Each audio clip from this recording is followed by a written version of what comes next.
Deuteronomy chapter 32. Listen, O heavens, as I speak. Hear, O earth, the words of my mouth. May my teaching fall like the rain, and my words distill like the dew, like gentle rain upon the grass, like lavish showers on the green.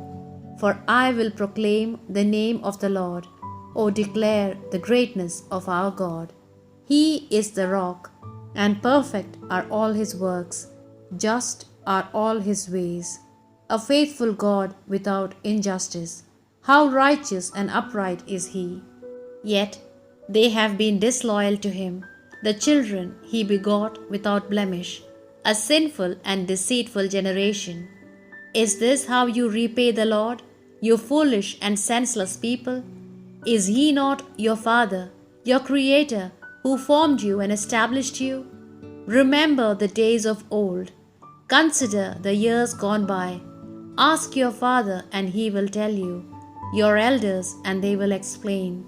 When the Most High allotted the nations their portion, when he divided humankind, he set up boundaries for the peoples according the number of the sons of God.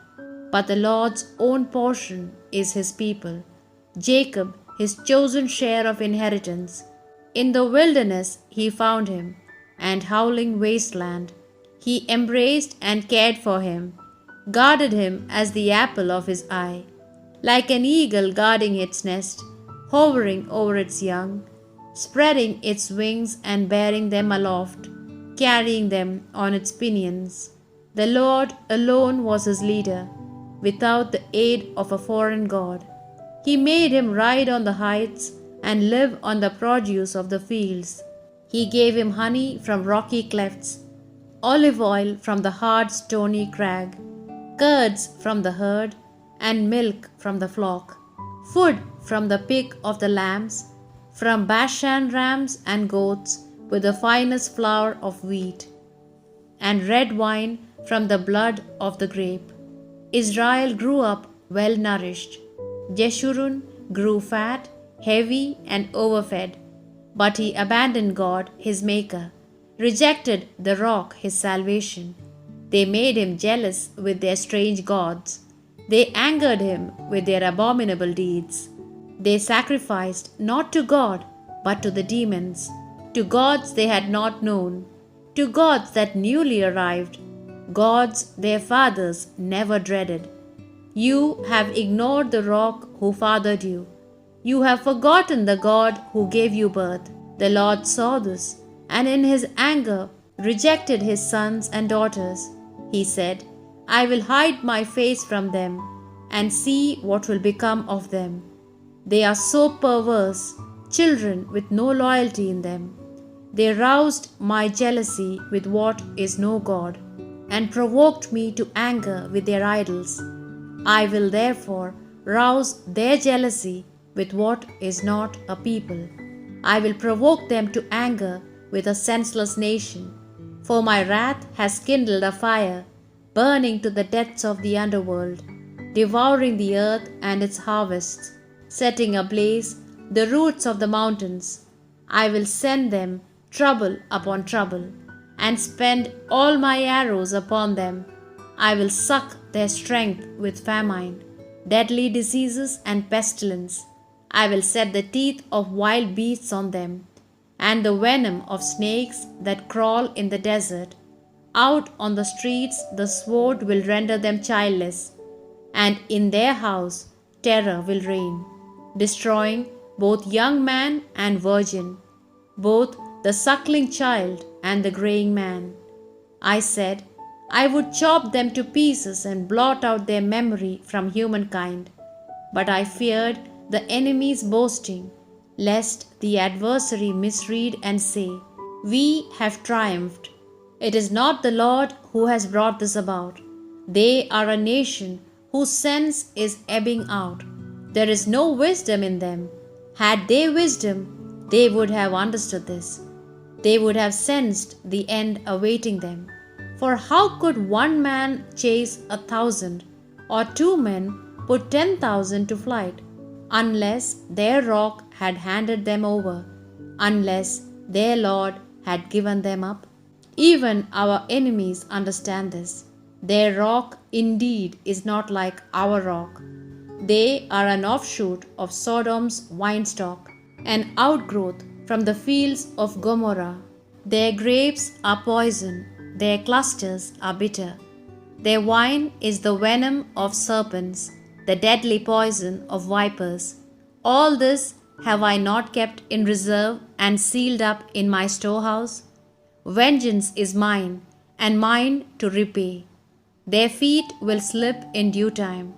The day of their calamity is now, and swiftly their doom will come. The Lord will give justice to his people, and have mercy on his servants. He will see that their strength is gone, that both slave and free will vanish.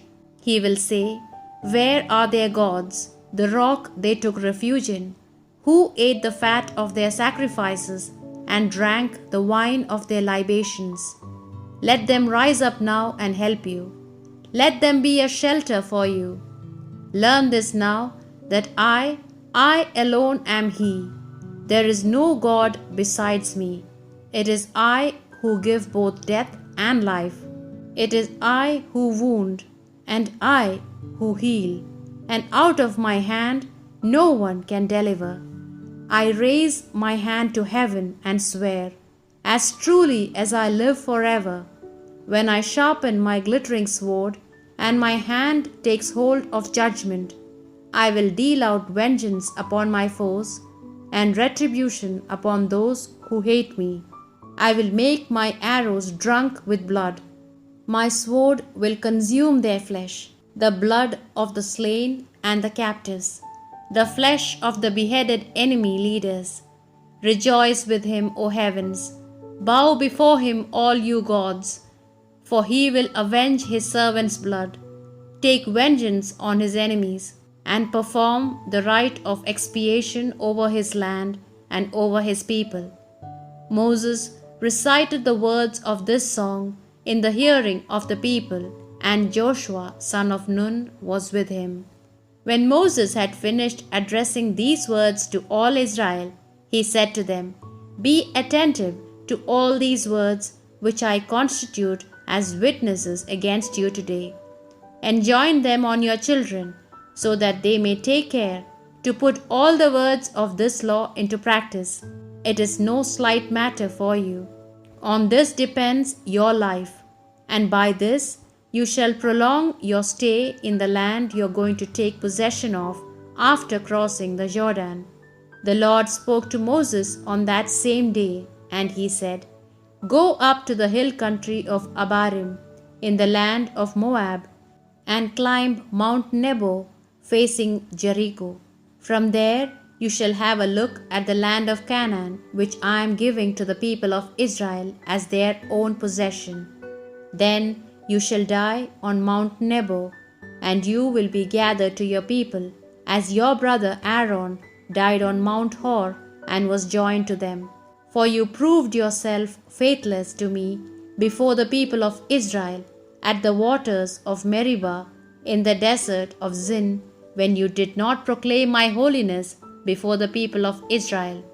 Therefore you shall not enter the land which I am giving to the people of Israel. You may indeed see it from a distance."